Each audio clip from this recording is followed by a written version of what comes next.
নমস্কার বন্ধুরা, এই মুহূর্তে আপনি যে পরিকল্পনা অনুযায়ী কাজ করছেন সেই পরিকল্পনা অনুযায়ী যদি আপনি চলতে থাকেন তাহলে আপনার তার আউটকাম কী আসতে চলেছে। কারেন্টলি যে প্ল্যান ওয়াইজ আপনি কাজ করছেন সেই প্ল্যানে যদি কাজ করেন তার কী পরিণতি হবে চলুন দেখে নেব।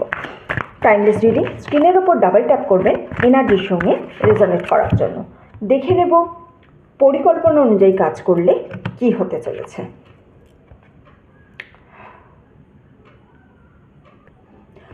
কর্ণকোপিয়া অর্থাৎ আপনি খুব পরিশ্রম করছেন এবং এই পরিশ্রম অনুযায়ী কিন্তু আপনি আপনার হার্ডওয়ার্কের ফল পেতে চলেছেন। ঐশ্বর্য দেখতে পাচ্ছেন, সম্পদের ভাণ্ডার আপনার জন্য রয়েছে। সুতরাং পরিশ্রম আপনি করছেন এবং তার ফল পাওয়ার একটা জায়গা তো আছে। আর কি গাইডেন্স আছে? The thinking man. ইউনিভার্স বলছে যে আপনাকে কিন্তু একটু চিন্তা করে কাজ করতে হবে। দেখুন, কনক্লুশন যেটা আছে বা রেজাল্ট যেটা আছে সেটা ভালো হবে, ভালোর জায়গা তো আছে, কিন্তু যথেষ্ট পরিমাণে চিন্তা করতে হবে। একেবারে যেটাই সঙ্গে সঙ্গে মনে এলো সঙ্গে সঙ্গে করে দিলাম না, যে প্ল্যান ওয়াইজ আছেন সঠিকভাবেই আছেন। আর একটুখানি এটাকে নিয়ে ক্রিটিক্যালভাবে ভাবুন, আর একটু চিন্তা করুন আর কী কী ঠিক ভুল, প্রোস কনস কী আছে, এই সমস্ত বিষয়ে একটুখানি ভাবতে বলেছে।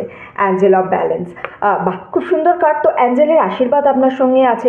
যে রাস্তায় চলছেন আপনি একেবারে সঠিকভাবে চলছেন, সঠিক বিচক্ষণতার সঙ্গে চলছেন, শুধু আর একটু চিন্তা ভাবনা করার প্রয়োজন আছে এবং লাইফে একটুখানি ব্যালেন্স করতে হবে। হয়তো রিলেশনশিপের মধ্যে, কাজের মধ্যে, বা আপনার পার্সোনাল কোনো রিলেশনশিপ, মানে ধরুন দুটো পার্সনের মধ্যে রিলেশনশিপের একটা ব্যালেন্সের এনার্জি হতে পারে, বা নিজের কাজের সঙ্গে নিজের যে পার্সোনাল টাইম, ফ্রি টাইম, তার একটা ব্যালেন্সের সময় হতে পারে, বা নিজে কতটা প্রেশার দিচ্ছেন, মানে কাজের জন্য কতটা নিজে কন্টিনিউটি করছেন বা কতটা টাইম পজ নিচ্ছেন, তার মধ্যে একটা শুধু ব্যালেন্সের এনার্জি মেনটেন করে আপনাকে চলতে হবে।